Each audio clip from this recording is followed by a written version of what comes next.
Olá, pessoal. Dando seguimento ao nossa sessão de casos curtos, hoje eu vou mostrar para vocês um caso de hipoparatiroidismo pós-cirúrgico numa paciente com carcinoma papilífero. É uma discussão que isso ensejou em relação ao time do radiodo, então a discussão vai gerar em torno disso. Eu vou mostrar aqui basicamente 3 artigos e discutir aqui brevemente o caso para a gente enriquecer o conhecimento. Lembrando que são sessão para endócrinos, para residente, pessoal que está recém saído da residência, para discutir os casos com algumas nuances de decisão clínica. Então, uma mulher de 30 anos com nódulo. Esse nódulo era suspeito, um TIRAD 5. Ela tinha um outro nódulo suspeito também no outro lobo, tá? Esse era no lobo direito. E a PAF desse nódulo, que era o nódulo maior com TIRAD 5, veio um BTG 6. Ela foi submetida a tireoidectomia com ressecção linfonodal e a patologia mostrou um carcinoma papilífero. No lobo esquerdo de 1,9, no lobo direito de 1,5, tá? Ela fez uma ressecção linfonodal com 23 linfonodos ressecados, sendo 11 positivos. A maior parte deles à direita, todos na realidade positivos à direita, cadeias 2, 3 e 4. A classificação TNM, ela foi um T1B, um M de multifocal, ele considerou multifocal, apesar de serem 2 lesões, isso é uma outra discussão, e N1B, tá? Ela evoluiu com hipopara pós-cirúrgico, e já mesmo após um mês da cirurgia, continuava com hipocalcemia, necessitando repocalço e calcitriol e vitamina D. Então, para a gente começar a brincadeira, a classificação nova de risco, né? Então, achei interessante porque aqui a gente dá uma olhada num segmento, porque ela é muito grande, né? E a gente pode analisar e discutir brevemente alguns aspectos, né? E aqui para ela a gente cai exatamente nesse segmento, que é um segmento novo, ou seja, com um segmento com uma subdivisão nova que não tinha no anterior, que é o intermediário alto e intermediário baixo. Então, o que tem de novo aqui? O intermediário, ele já tem o T3, que é acima de 4 centímetros, né? O baixo só é T1 e T2, tá? Então, em relação ao tamanho do tumor. E aqui já entra algumas diferenciações, tá? A multifocalidade, aqui o baixo unilateral e o intermediário alto bilateral, tá? Aqui precisa ter mais que 5 linfonodos, menos que 5 ele é baixo risco, tá? Ou seja, ele maior que 2 milímetros e mais que 5 linfonodos, tá? Uma extensão estatiroidiana microscópica, e aqui tem um outro detalhezinho que é uma extensão microscópica, mas que compromete a margem posterior. Isso é o diferente do baixo risco. O baixo risco pode ter uma extensão microscópica comprometendo a margem anterior, tá? Isso é baixo, tá? E aqui o intermediário alto tem um outro gapzinho, que é a questão do número de linfonodos. Se vocês forem reparar, o baixo risco são menos que 5, tá? Então, quando ele passa de 5, ele passa a ser intermediário baixo, mas em relação ao número de nódulos, não tem uma definição para você migrar do intermediário alto pro alto, tá? Então, ele bota só como metástases linfonodais clinicamente evidentes. No texto, ele fica até meio confuso em relação, ele mostra vários estudos em relação ao número de linfonodos, ele não chega a uma conclusão, por isso que eles não colocaram aqui. Então, tem que ser menos que 3 centímetros, porque senão ele sai do intermediário alto, ele sobe na classificação de risco, mas em relação ao número tem esse gap. Então, do baixo para o intermediário baixo são 5, tá? Mas do intermediário baixo para o alto não tem um número, tá? Então, ele bota como número clinicamente evidente, fica aí para deixar a gente mais na dúvida. e aqui ele bota se você tiver 2 ou mais fatores de intermediário baixo, ou seja, aqui nós temos 1, 2, 3 e 4, ou seja, se eu tiver 3 desse aqui, ou seja, eh, mais que 5 linfonodos, eh, margem posterior e multifocal unilateral, ou seja, ele tem 3, ele já migra para intermediário alto, tá. Então isso aqui a gente tem que rever toda hora, porque é novo, tá, todo mundo, digerindo isso aí, tá. Um conceito que eu achei interessante nesse guideline novo, é esse conceito que eles chamam de Lymph Yield. Eh, a questão da relação do número de linfonodos ressecados para o número, positivos, eu já tinha lido alguns trabalhos, mas eu tenho quase certeza que isso não tinha no anterior, não entrava.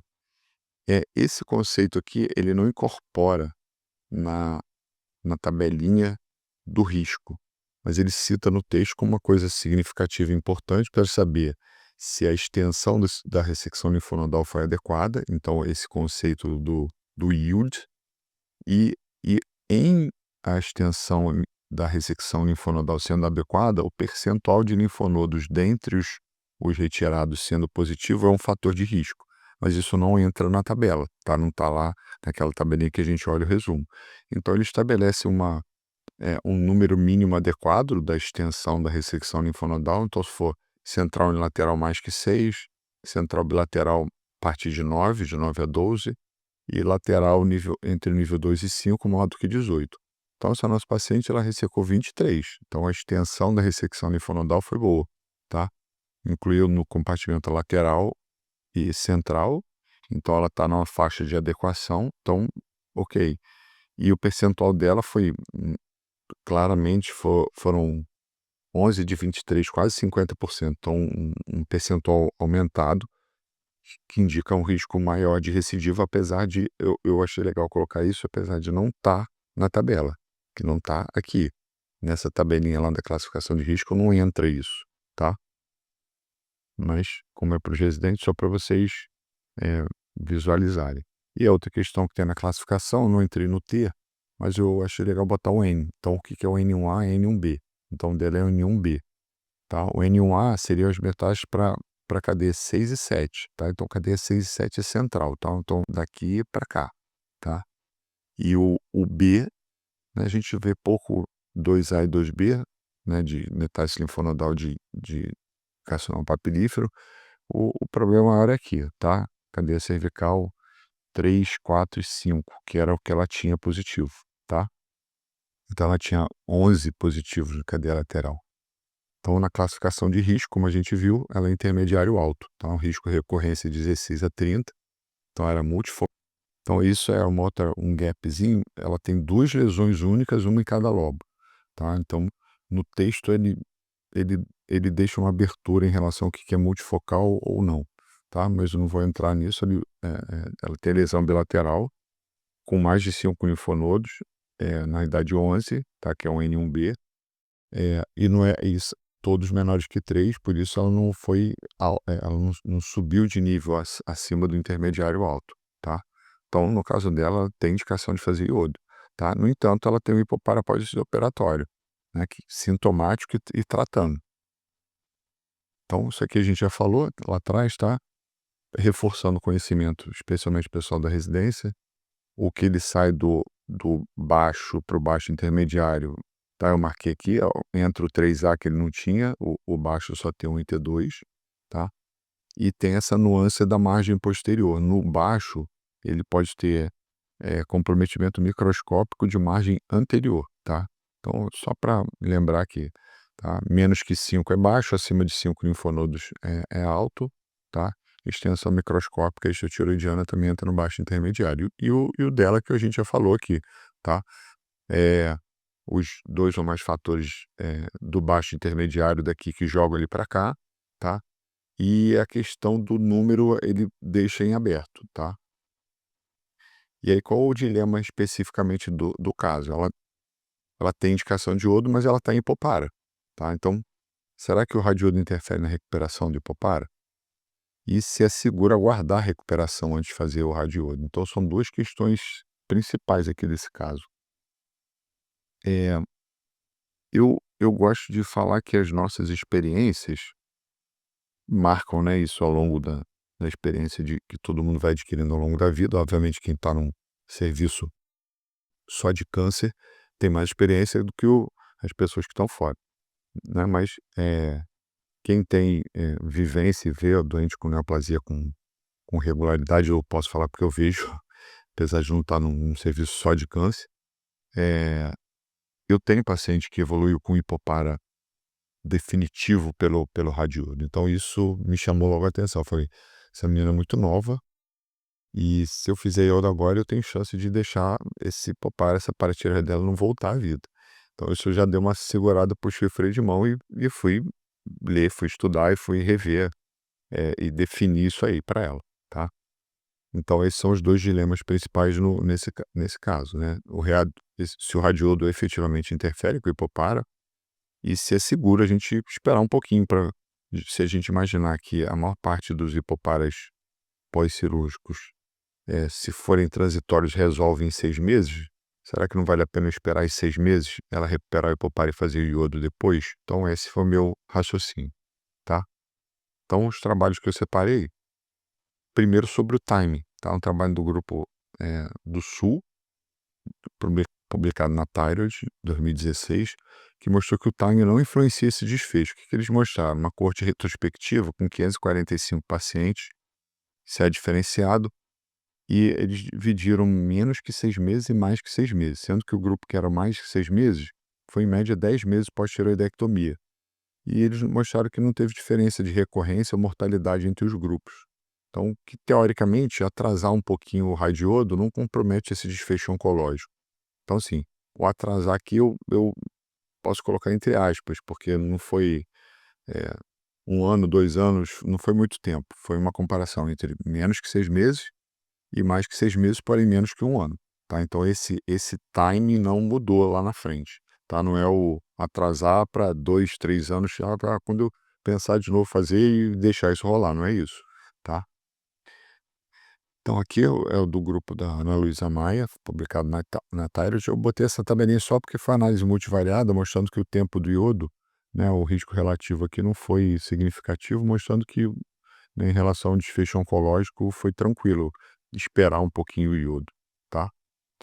O segundo trabalho foi um trabalho chinês, que eu separei, que ele mostra que quando os doentes fazem iodo, 21% dos pacientes desenvolvem hipocalcemia em torno aí de 5 dias pós o iodo, então isso é relativamente precoce, tá. No entanto, nesse trabalho, a disfunção foi transitória e praticamente todos esses doentes recuperaram a função da paratireoide até 6 meses, tá. Então a implicação desse trabalho foi que o radiodo piora temporariamente o hipopara, mas não causa disfunção permanente. Então, nisso se baseia muito o pessoal da medicina nuclear, fala: "Ah, é transitório, é pequeno, não tem problema e tal". Mas, enfim. E aí a gente chega, esse aqui é o trabalho, tá, ele mostra que o que é mais significativo em relação a esse risco da hipocalcemia era, nesses 5 dias, já era o nível do cálcio prévio, ou seja, esses pacientes que já tinham cálcio no limite inferior e mais baixo, eram os que tinham maior chance de fazer hipocalcemia sintomática, tá, que faz sentido, tá. E aí a gente chega ao terceiro artigo que eu separei, que foi o na realidade, o único artigo que eu encontrei mais parecido com, ou seja, que mais tinha relação com esse caso em questão. Foi um trabalho de 2023, chinês também. É, no entanto, esse trabalho, ele selecionou, foi uma amostra de conveniência, ele selecionou só pacientes com hipopara. O que que ele definiu? Os pacientes, eh, tinham que ter mais o hipopara que ele chamou de, não foi nem de persistente, ele deu um outro termo dos pacientes que tinham mais de 4 a 6 semanas da cirurgia e não tinham e ainda dependiam de reposição de cálcio e vitamina D, tá. Então isso ele definiu como hipopara para entrar nesse estudo. E aí ele comparou 2 grupos, mas tudo retrospectivo, né. Então ou seja, todos os pacientes com hipopara, então aqui era todo mundo com hipopara. E um grupo que fez iodo e um grupo que não fez iodo. tá? Então ele tinha 94 do grupo controle e 166 do grupo fez iodo. E o que que ele mostrou no final do follow-up? Que, no grupo que fez iodo, quase 40% dos pacientes, tá, 65 de 166, ficou com hipopara definitivo, persistente. Ou seja, pacientes que já vinham com hipopara, tá, quando eles faziam iodo, o percentual lá na frente era maior do que os pacientes que controle, ou seja, que não precisaram fazer iodo, todos operados por carcinoma diferencial da tireoide. Qual é o problema desse trabalho? Ele tem muito viés, porque, a gente não sabe o percentual em relação, desses doentes em relação ao todo dos doentes operados. E claramente os doentes que vão para o radiodo são doentes mais graves.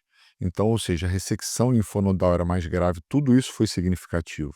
Então, foram doentes com risco maior de hipopara. Então, esse trabalho mostra que tem um risco maior de hipopara definitivo, se você fizer o iodo, tá? Mas o trabalho tem muito viés, então tem um problema. E eu, inclusive, achei alguns erros no trabalho. Hoje em dia, com inteligência artificial, a gente olha uns números, checa. Eu achei umas coisas estranhas, umas tabelas, né? É até interessante que a inteligência artificial faz logo crítica pelo trabalho ser chinês. Ah, na China tem problema de censura, se bem que o Brasil também tem, mas isso aí não é objeto da discussão do caso clínico. Mas, pelo menos em relação à questão científica, a gente ainda não estão me cerceando de falar as coisas não, mas sei lá, daqui a um tempo talvez sim. Mas o trabalho tem muito viés e analisando em conjunto com a inteligência artificial, ela também identificou. Eu questionei alguns dados, ele vira alguns erros, algumas tabelas e tal. Então isso tira um pouco a credibilidade do trabalho, mas eu achei o dado interessante, porque mostra um percentual maior, obviamente, que no grupo controle que não fez iodo, então pode ser que realmente tenha uma influência de fazer iodo. O dado interessante, que é esse trabalho, esse é o do trabalho que eu estou falando, tá? É que nos pacientes que fizeram iodo, o tempo de recuperação foi mais longo. Então, isso é um outro dado que é legal para a gente incorporar de conhecimento, que eles viram pacientes que conseguiram recuperar do transitório até 12 meses depois. Então, a gente, para o hipopara pós-cirúrgico, a gente considera em geral 6 meses. Mas no doente que faz o iodo, ele pode demorar um pouquinho mais a recuperar. Isso acontecer lá na frente. Então, cuidado no doente que você fez iodo e você está assumindo que é um hipopara definitivo, mas o iodo pode estar retardando essa recuperação, ou seja, se espera um pouquinho mais para dizer propriamente dito que ele é o hipopara dele é definitivo, tá? Então, eu botei rapidamente só algumas incongruências do trabalho, que ele bota aqui eh, ele compara que quem fez iodo com menos 60 dias com mais 60, mostrando que a diferença aqui, ó, quem fez mais precoce, ele demora um pouquinho mais para recuperar, mas chega igual lá na frente. E essa foi a única tabela que ele mostra em análise de regressão multivariada, mostrando o odds ratio de iodo como risco de hipopara definitiva ou não. E o outro que ele mais achou foi é, é, número de paratireoides que remanesceu in situ. Então, assim, isso deu uma. Eu, eu questionei alguns dados dele com odds ratio muito alto. E aí ele não ficou muito claro no trabalho, porque ele define eh, que o encontro inadvertido das paratireoides ela era reimplantada no externo contralateral e, ao mesmo tempo, nesse trabalho, praticamente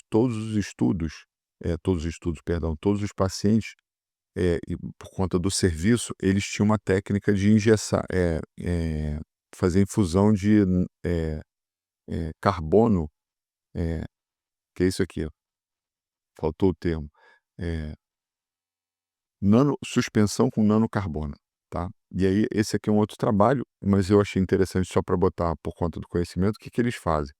Qual é a ideia? Quando você injeta nanopartículas de carbono, o tamanho é maior do que o tamanho do vaso circulatório, então ele não entra no vaso. Só que esse tamanho é suficiente para ele ganhar, então injeta na tireoide, bota uma suspensão essa marcação vai para os linfáticos, é captado, porque pelo tamanho do vaso linfático ele consegue ganhar o vaso linfático, mas não ganha o vaso circulatório. Então, a imagem aqui mostra, tá vendo que bonitinho, a paratireoide não cora, ao passo que, eh, onde pega vaso linfático fica escuro, tá. E esse aqui é uma mostra nesse trabalho já tem meta-análise disso, então uma técnica interessante, mostrando que o grupo que você faz essa, eh, infusão, essa suspensão com, carbono nanocarbono, o PTH é diferente quando você não infunde, então você tem uma chance, você diminui o risco de, lesar as paratireoides, porque você consegue preservar ali, ou seja, como está aqui na foto bonitinho. O gráfico desse trabalho em relação ao cálcio é igualzinho, tá, a mesma coisa. Tá, então em conclusão, o time a princípio não afeta o desfecho oncológico, como o trabalho lá do pessoal do Sul, uma margem de segurança aí de 10 meses, então se eu quiser esperar eu tenho base para isso. O radiodo causa uma disfunção transitória, nesses trabalhos mostram que se recupera em 6 meses, mas se for feito precoce você pode esperar um pouquinho mais, ele pode eventualmente ser transitório e durar um pouco mais de tempo. Então aguardar é seguro, no meu ver pode ser benéfico, uma opinião assim, própria minha, tá. Então eu op opto e no caso dela eu optei por esperar esses 6 meses, conversei com a médica nuclear, tá. Então a minha sugestão nesse caso foi estabilizar o hipopara, ou pelo menos tentar recuperar, ver se ele recupera no caso, para fazer o radiodo um pouquinho mais para frente. Então assim, minha proposta foi essa, né, aguardar, né, ajustei cálcio, vitamina D, calcitriol, e ela está programada de fazer o iodo com TSH recombinante depois de 6 meses, tá. Eu gostaria muito de que ela fizesse iodo já com cálcio normal, PTH normalizado, tá, que eu acho que para ela sendo jovem vai ser importante isso. Então eu optei por esperar um pouquinho, isso do ponto de vista oncológico eu achei que era seguro, a literatura também fala que é, e para avaliar se ela consegue recuperar, especialmente por ela ser muito jovem, tá. Então as mensagens finais, o time não afeta o prognóstico oncológico, então essa margem de segurança de atrasar aqui entre aspas. O radiodo piora temporariamente o Popara, isso transitório, geralmente reversível, e pode estender um pouquinho mais por um tempo um pouquinho mais longo, tá. Então aguardar é seguro e pode ser benéfico, reduz o risco de Popara persistente, e a gente tem que obviamente decidir, né, em conjunto com o doente e com a medicina nuclear, né, que é uma situação que a gente depende do médico nuclear para fazer, e ele obviamente precisa concordar com o que a gente está querendo fazer para um doente. Nesse caso, felizmente, a médica nuclear aceitou, ela achava que não tinha muito problema, mas achou que ia esperar um pouquinho mais de 6 meses para ver se ela recuperava o hipopara. Então esse aqui sou eu, com esses guidelines novos da ATA, ou negocinho para mudar toda hora para a gente ter que ler. Se bem que acho que dessa última foi de 2016 para 25, 9 anos, né. Então deu um descanso para a gente incorporar e agora a gente tem que ler tudo de novo. Mas enfim, estamos aí na sempre tentando se eh eh, nos manter atualizados e fazer o melhor para os doentes possível, tá bom? Um abraço para vocês, galera.